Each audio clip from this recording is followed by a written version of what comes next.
Всем привет, дорогие друзья! Сегодняшний рецепт немножечко более длительный по времени, но вашего участия нужно совсем мало. Я пеку хлеб на закваске, базовый рецепт, и добавлю немножко семян. Самое первое, что нужно сделать, это подкормить закваску. И сейчас, пожалуйста, внимательно меня послушайте. У меня закваска стояла не подкормленная в холодильнике примерно неделю. Не примерно, а неделю. Поэтому я вчера вечером вынула закваску из холодильника, подкормила ее 50 граммами муки и 50 миллилитрами воды, вот здесь вот, и оставила ее на столе на кухне. Она достигла пика, вылилась у меня из баночки и опала. То есть эта закваска уже потеряла свою вот самую такую, знаете, активность, свою силу. Она уже начала опадать. Поэтому я сейчас закваску подкормлю еще один раз. Всегда подкармливайте закваску дважды. Если вы ее подкормили вчера, то, конечно, можно подкормить закваску один раз. У меня, повторюсь, закваска была не подкормлена 1 неделю, хранилась в холодильнике. Поэтому сейчас я начну подкармливать закваску, готовить ее по рецепту. По рецепту мне нужно 150 грамм закваски. Я беру 50 грамм закваски. Вот этой из банки. Посмотрите, какая она прям полна воздуха. Посмотрите, ровно 50 грамм упала. Добавляю сюда 50 грамм воды.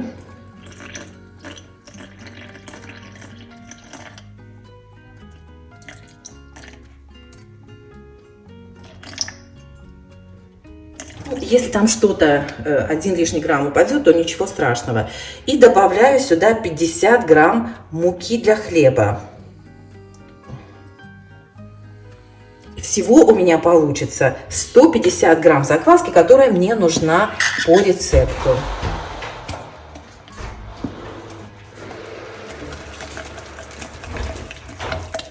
Хорошенечко все перемешиваю, чтобы не было остатков сухой муки. Так. Со стеночек все снимаем. И теперь дам закваске подняться в 2 раза. То есть объем закваски должен увеличиться вдвое. На время не обращаю внимания. Это может занять час, может занять 2 часа, 3 часа. Зависит от вашей закваски и от температуры в комнате. У меня сейчас без 15-11, поэтому я скажу вам, сколько времени заняло это у меня. Вот так оставлю закваску, закрыла, отметила. Вот эту закваску я сразу ставлю в холодильник. Подкармливать ее больше не буду, потому что подкормила ее вчера. Этого вполне достаточно. Вот, видите, какая она прям, посмотрите, какая она полна, прям полная воздуха. Ну, шикарная закваска. Кстати, если у вас много закваски, не знаете, куда ее девать, то вот на этой стадии ее можно расстелить, размазать на бумаге для выпечки или на силиконовом коврике и посушить. И она у вас будет отлично храниться в сушеном виде сколько угодно времени. Главное, чтобы не попадал туда, не попадала сырость, не попадал воздух, и она у вас будет храниться годами. Все, друзья, эта закваска идет в холодильник, это стоит на столе, и ждем, когда количество ее увеличится в 2 раза. Забыла вам сказать, друзья, что если у вас в кухне очень холодно, то поставьте закваску в более теплое место. В духовку я всегда ставлю подальше от сквозняка. Если у вас прям вот сильно холодно на кухне, то можете либо лампочку включить на какое-то время, либо просто подогреть духовку немножко, там, буквально несколько минут, выключить ее и потом поставить вот в эту теплую духовку свою закваску. Итак, закваска моя готова. Посмотрите, как она поднялась. Вот она вся полна воздуха. Посмотрите, как она выглядит. Вот, шикарная, отличная закваска. Сначала мы все с вами сделаем так же, как и всегда. Замешивать тесто буду в миксере, но это не обязательно.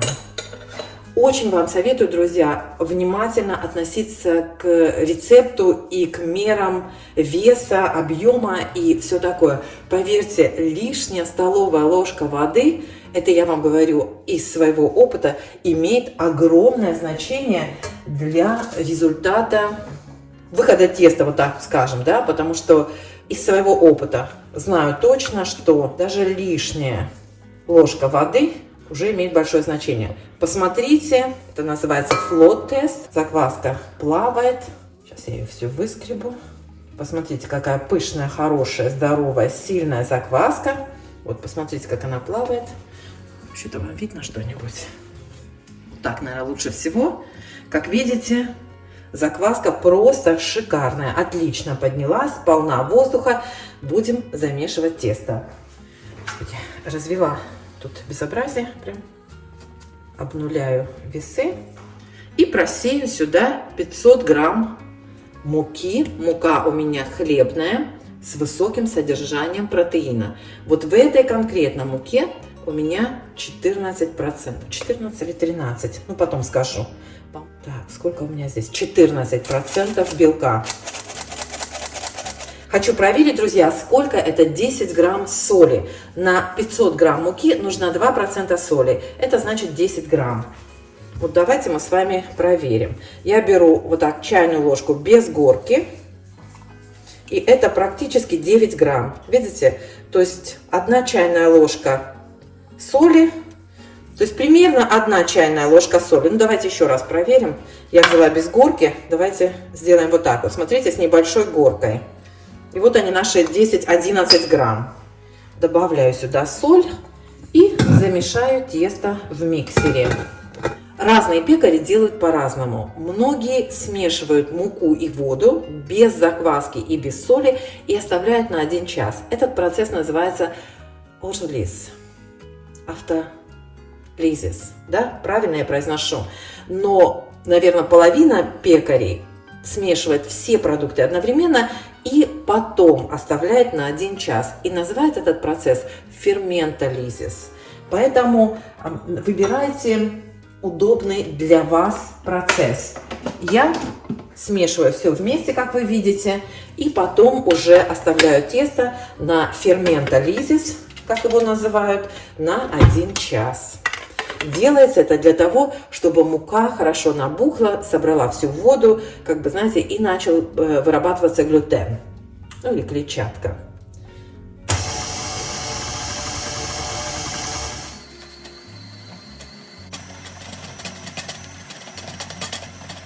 На этой стадии замешивать тесто долго не нужно. Самое главное, чтобы оно просто собралось в комочек и в тесте не было сухой муки.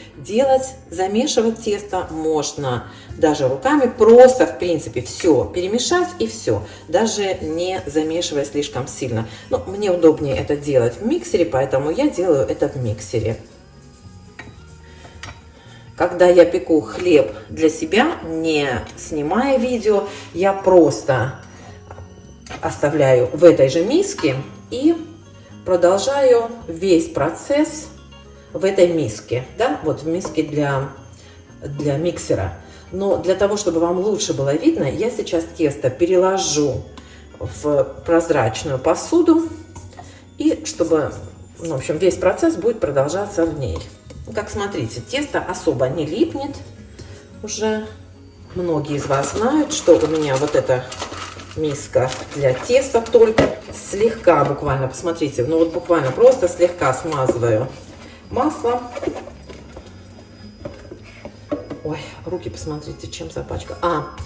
На этой у меня написано было, сейчас руки помою. На ведре с мукой у меня маркер такой стирающийся. Видите, вот здесь. Видите, все руки вымазала. Сейчас надо вытереть этот маркер. Так, перекладываю тесто в эту миску. Чем гуще тесто, тем проще с ним работать. Ну, знаете как? Многие работают с тестом высокой гидрации, 70-80%. С таким тестом труднее. Нужен опыт работать с таким тестом, которого, я считаю, у меня еще нет, поэтому мы с вами вот будем работать с этим тестом. Как я уже сказала, оставляю тесто на 1 час на ферментолизис. Вернемся. Сейчас у меня 15 минут 2. Попрощалась, но решила вам показать консистенцию теста. Вот смотрите, какое оно. Вот видите, оно тянется, но оно рвется быстро. Видите, дырочки образуются. Оно липкое, очень к рукам липнет. Давайте посмотрим. Оставим тесто на 1 час и посмотрим. В нем пока не выработан глютен. Посмотрим, какое оно будет через час. Ну вот, друзья, час прошел. Давайте посмотрим, что у нас тут получается. Вот. Посмотрите, тесто тянется намного лучше, меньше рвется. Все еще липнет, поэтому руки буду мочить водой. И сейчас мы с вами сделаем растяжку и складывание теста. Буду делать растяжки каждые полчаса. И сделаю, наверное, штук, может быть, 5.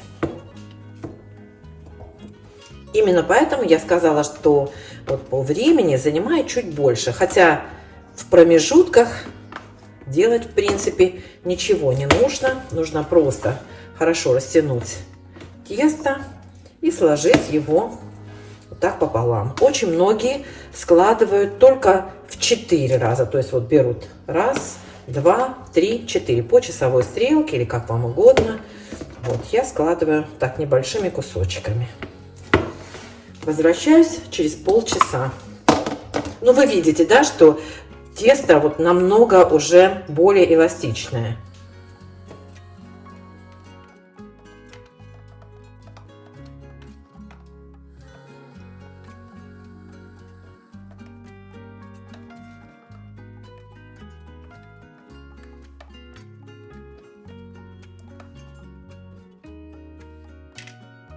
У нас солнце выглянуло, друзья.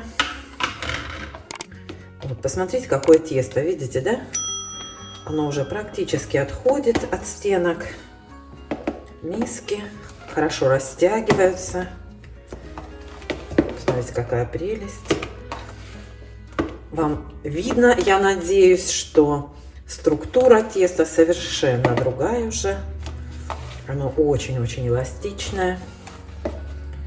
Вот сколько, 4 растяжки я сделала. Посмотрим, посмотрите, какая прелесть. Просто вот мечта. Видите?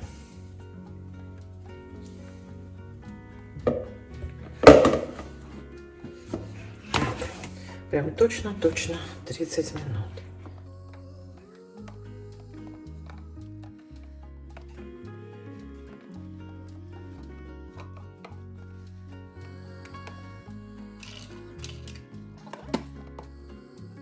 А сейчас, друзья, мы с вами сделаем вот что. Так, здесь я уже все вымыла, вытерла. И сейчас мы с вами сформируем хлеб на влажной поверхности. И оставим этот хлеб на ферментацию подходить примерно на 4-5 часов. Падай. Смотрите, как хорошо он отходит. Видите? Совершенно нет теста, остатков теста.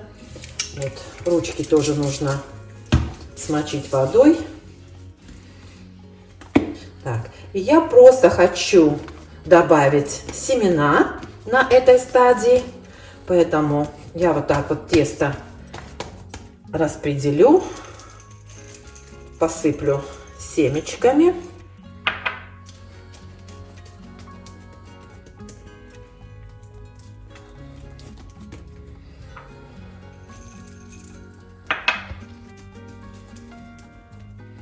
Здесь у меня, сколько у меня тут семян? 85 грамм. Ну, еще можно будет добавить чуть позже. Или можно вот так тоже сверху добавить.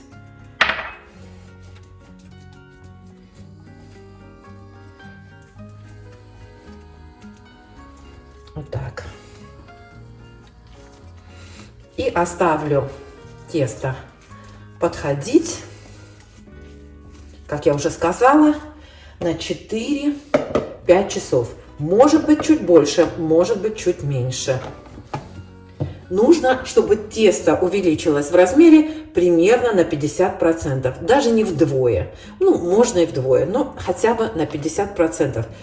Скорость ферментации зависит от температуры на вашей кухне. У меня очень холодно сегодня, друзья, у нас достаточно прохладно, у меня двери открыты, поэтому я сейчас подогрею духовку буквально до 20 градусов, поставлю туда форму и оставлю, пока тесто не увеличится в объеме.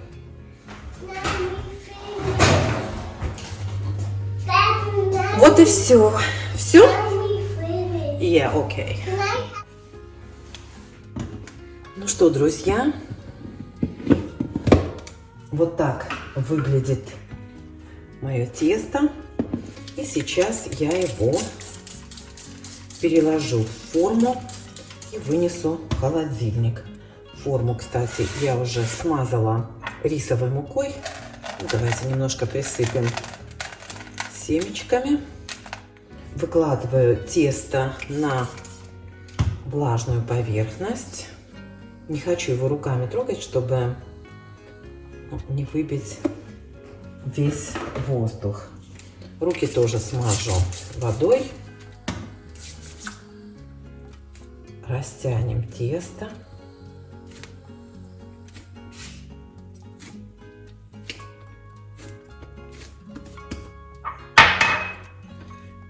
Еще слегка просто достаточки семечек посыплю.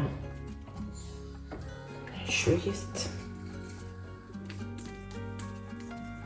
совсем немного.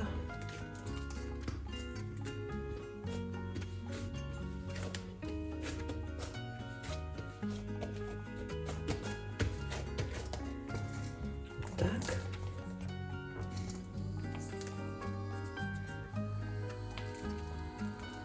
Складываем в 3 раза тесто.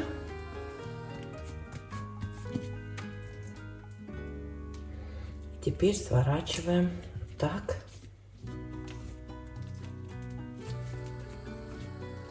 Рулончик. Так.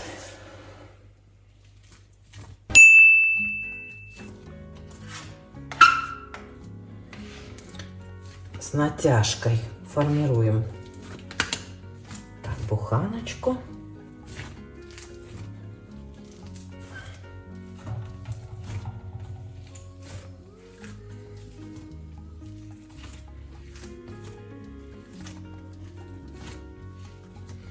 И перекладываем тесто в форму для расстойки. Вот эти вот швы все нужно соединить. И должна вам сказать, что гораздо лучше это делать, если дать тесту немножко постоять. Вот. Минут 10 дам тесту отдохнуть, а потом все вот эти швы, они намного легче соединятся. Так, накрою тесто полотенцем буквально на 10 минут и вернусь.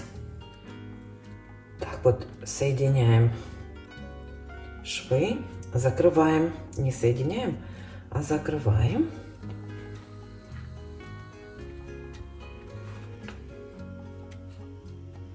И нужно обязательно хорошо присыпать рисовой мукой, чтобы тесто у нас не прилипало к форме. И теперь присыплю рисовой мукой. Муку не жалеем, чтобы тесто было со всех сторон так присыпано, иначе оно у нас прилипнет.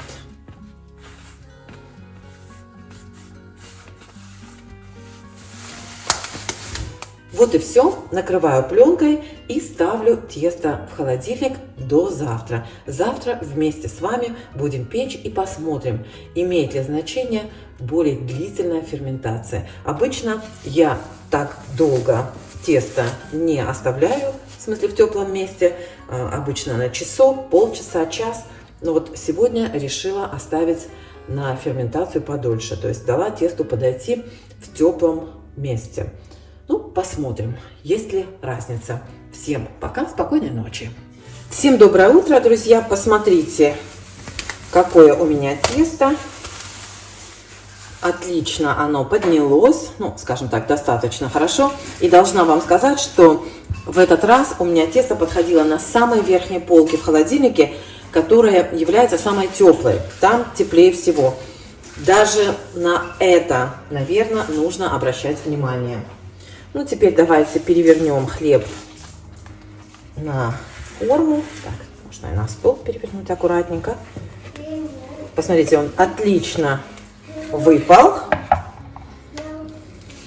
Сейчас мы сделаем надрез и переложим его в форму. Держи. Так, надрез делаем под углом 45 градусов. Хлеб прямо сразу из холодильника. Вот только что его принесла. Форма у меня хорошенечко разогрета.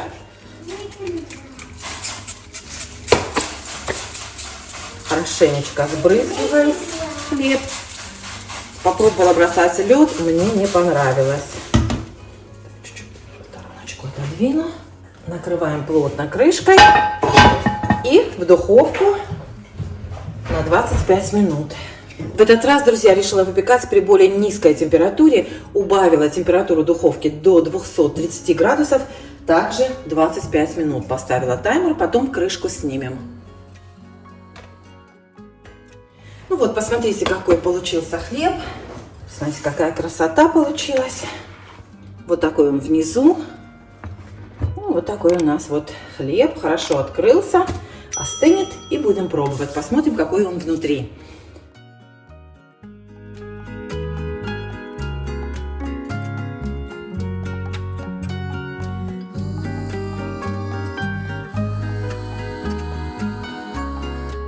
Ну что, друзья, давайте посмотрим, какой у нас получился хлеб. Надо было разрезать по корочке, чтобы вам было слышно хруст. Вот такой мякиш. Это семечки такого цвета. Посмотрите, какой нежный, хороший, пышный мякиш. Вот. Шикарный хлеб получается. Я думаю, что гораздо лучше получился, чем без длительной ферментации. Теперь буду делать только так. Всем пока!